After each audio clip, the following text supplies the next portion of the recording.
How's it going, everyone? Today I want to talk to you about food security.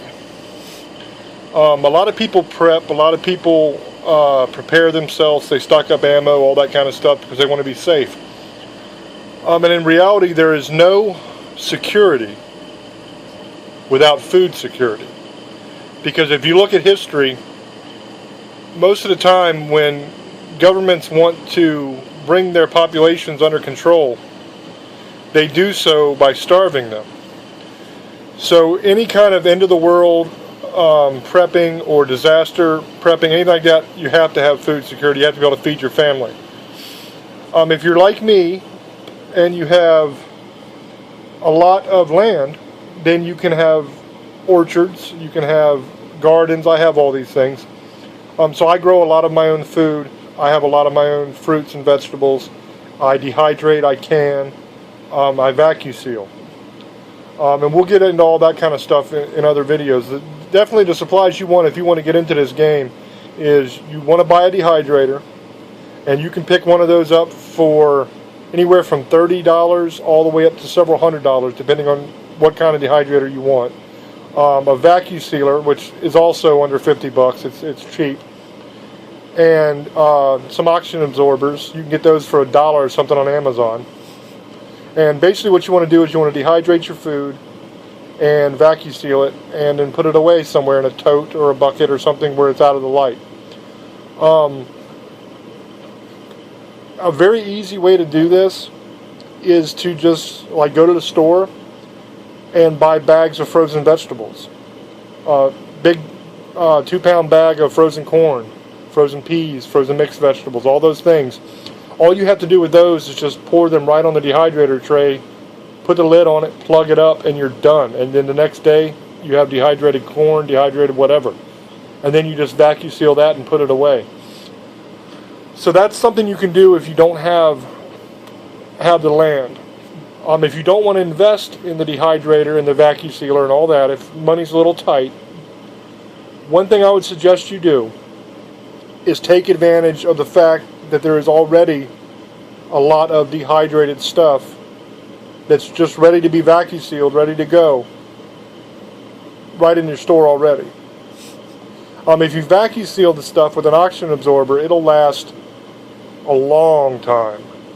I mean, anywhere from, depending on how well you do it and how well the stuff is dehydrated, anywhere from 5 to 10 years to 50 to 100 years.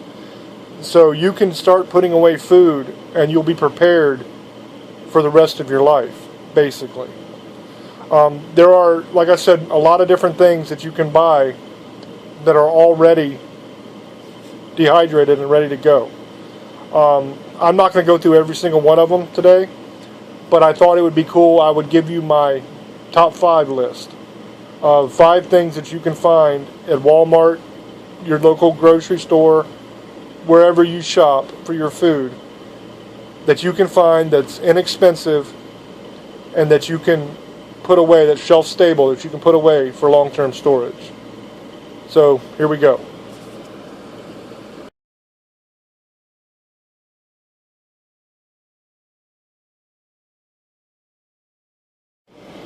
Number 5 is oatmeal. Oatmeal is a very, very good food. It's got decent nutrition. And the most important thing, and what you always want to think of when you're prepping and when you're doing anything for long-term storage, is versatility. You can eat oatmeal as oatmeal. You can just throw some water on it, throw some sugar on it, and eat it.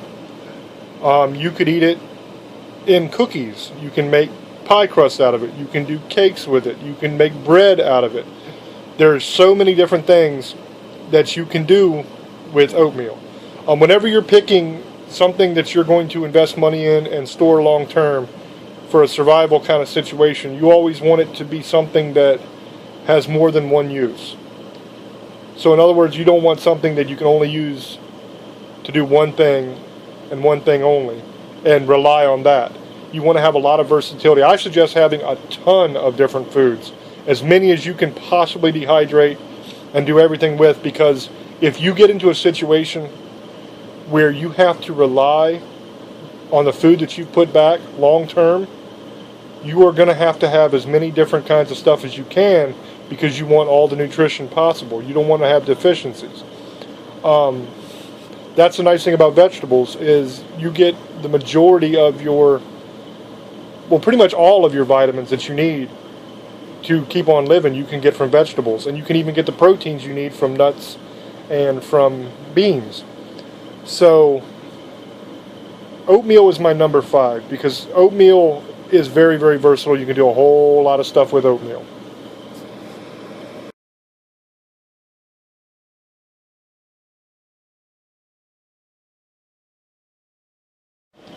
Number 4 is pasta. There's a lot of different pastas out there, man. You got your, all the way from your macaronis, to spaghettis, to lasagna noodles, to penne, to just tons of different kinds of pasta.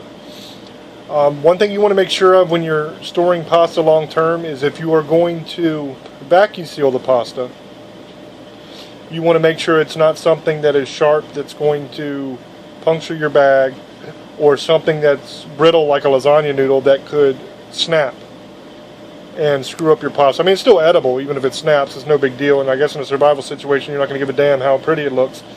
But one of my favorites to do is just regular old elbow macaroni. You take your elbow macaroni, you take like your penne pastas, those kind of things, you can vacuum seal those. And if you dehydrate tomatoes, then you can use those tomatoes to make sauce. And so there you go, you have a basic sauce and a basic noodle. But if you had to, you could just boil your noodles and just eat them plain. I mean, if it's a survival situation, it is what it is. Or mix it with other vegetables and make it into like a soup with noodles in it. So there's a lot of different things you can do with pasta. And pasta, the nice thing about pasta is it's cheap. For $1, you can get like a pound of pasta. If you buy it in bulk, you buy bigger things of it, you can get it even cheaper than $1 a pound. So the price is definitely right, and you can very quickly put a great deal of it away for the future. So pasta is my number 4.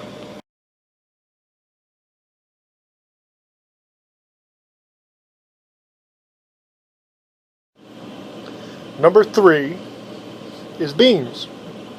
You can buy a bunch of different kinds of dried beans at your store. The nice thing about them is they're already dry, they last a long, long, long time, and they provide something super important. They provide your protein. If you're in a situation, I mean, where I live, there's a lot of animals and stuff. I live in the mountains. So I can go out there and I can kill a deer. I can catch fish. I can kill squirrel. I can kill turkey, rabbits, groundhogs. All these things live here. I can kill them and eat them. If you live in a city, you can't. Short of eating rats or your pets or other people, there's not a lot of sources of protein that are natural there. So beans will be a definite winner and a definite plus for your storage. You can also get your protein from different nuts and stuff like that. But beans, they keep a lot better. So you can get like kidney beans, you can get black beans, you can get brown beans, you can get white beans. There's so many different kinds of beans.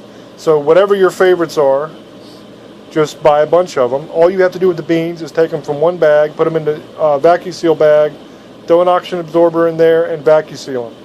If you don't own a vacuum sealer, just put your beans into an airtight container and keep them out of like direct light and stuff like that, so they last longer.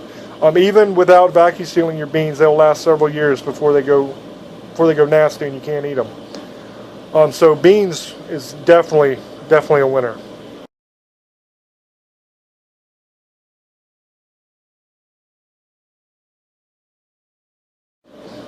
Number 2 on my list is rice baby. Rice is another one of those things like the cornbread mix and like oatmeal that can be used for a lot of different things. You can eat rice just with rice. You can use rice with your beans and your cornbread to make a nice little meal to really stretch it out. You can use rice with any of your vegetables that you dehydrate or any kind of stuff you're able to find or pick. Rice stretches everything. And rice expands and fills your belly. That's another nice thing about rice is in its dehydrated state it's smaller, as everything is, but it expands a great deal when you add water to it. So it really helps fill your belly up. You can also make rice cakes. You can make rice wine. You can make flour out of rice. You can make all kinds of different neat stuff out of rice. So I would definitely include rice on my list.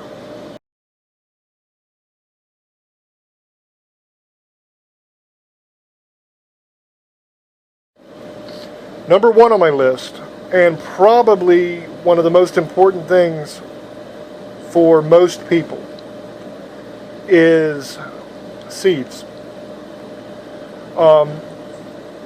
If you go to Walmart or the dollar store or any of those kind of places, you can find the little seed packs for like 10 cents for a quarter. These things are great to have because they last a long time. They can be planted years after you buy them, and they'll still produce vegetables. They're also super important because no matter how much you're able to put back, okay, I've got hundreds of pounds of corn, I've got hundreds of pounds of oatmeal, hundreds of pounds of beans. I have a lot of food back, okay? But if the situation gets bad enough and it lasts long enough, then you're going to use whatever storage you've put back. Most people are not going to be able to put back the kind of food that I can put back. Because like I said, I grow a lot of my own, so I have a lot of extra every year that I can take and dehydrate and can and stuff like that. Plus I buy stuff that like the stuff I'm talking about in this video. I buy that kind of stuff too and put it back. So a lot of people are not going to be able to do that. They don't have the storage room for it, and they just don't have the means to get that kind of poundage. So no matter how much you have, it's going to eventually run out. And you're going to need to get more. Now, if you're in a situation where governments have failed and it's anarchy, good luck with that. Because people are going to be trying to kill you. People will do just about anything to feed themselves and their families. So they are going to be desperate. So if you go outside of your house where you can protect the place, your barricaded area, and we'll talk about security of your house and stuff like that in other videos as well. But if you leave and you go outside and you go on a hunt for food, you need to understand there's going to be other people out there. And they're going to hurt you and they're going to take what you have. That's just the bottom line. And even if you get away and you don't get robbed or murdered or beaten or whatever, you still have to deal with the fact that the majority of people are not going to be prepared. So the majority of people have already looted every store there is to loot. The shelves are going to be bare. By the time you run out of your food, there's not going to be anything for you.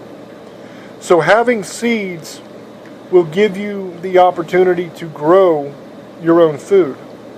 And once you grow that food, you can harvest your food, and you can harvest the seeds from that food to replant. So it's a never-ending cycle where you can keep planting indefinitely and keep feeding yourself and your family.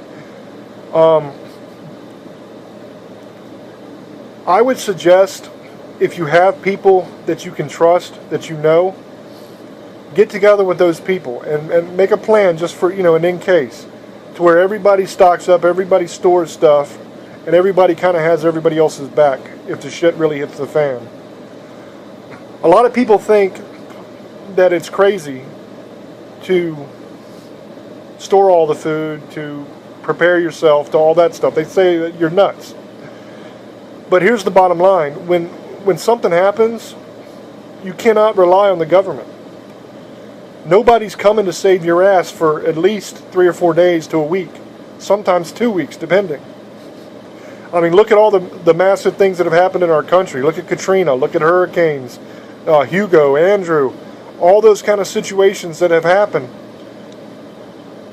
If you don't fend for yourself, if you're not prepared, you're screwed.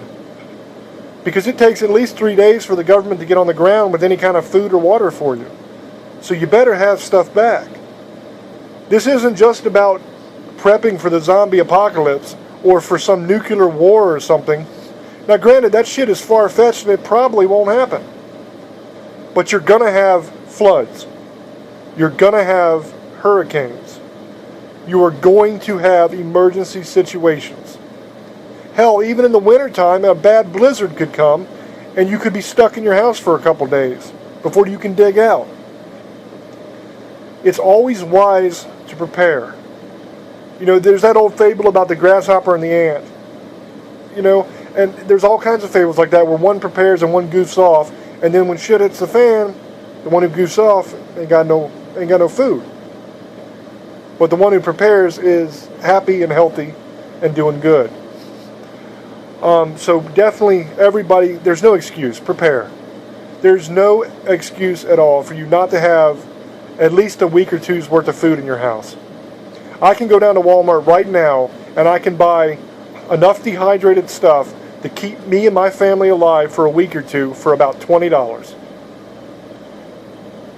And even if you just put back a couple bucks a week towards it, if you're really broke, you can still buy stuff.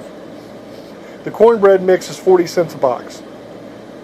You can buy ramen noodles, oodles and noodles for 10 to 12 cents a pack. That's a meal. You can buy boxes of generic macaroni and cheese for 40 some cents. Even a couple bucks can get you a couple days worth of food if you know how to shop correctly. What you need to look at is stuff that's already dehydrated that can sit on your shelf and not go bad. And stock up. I love you guys. Thank you for all your support. Please hit like and please subscribe to the channel if you've just happened upon it. And thanks again, man. And I'll see you next time.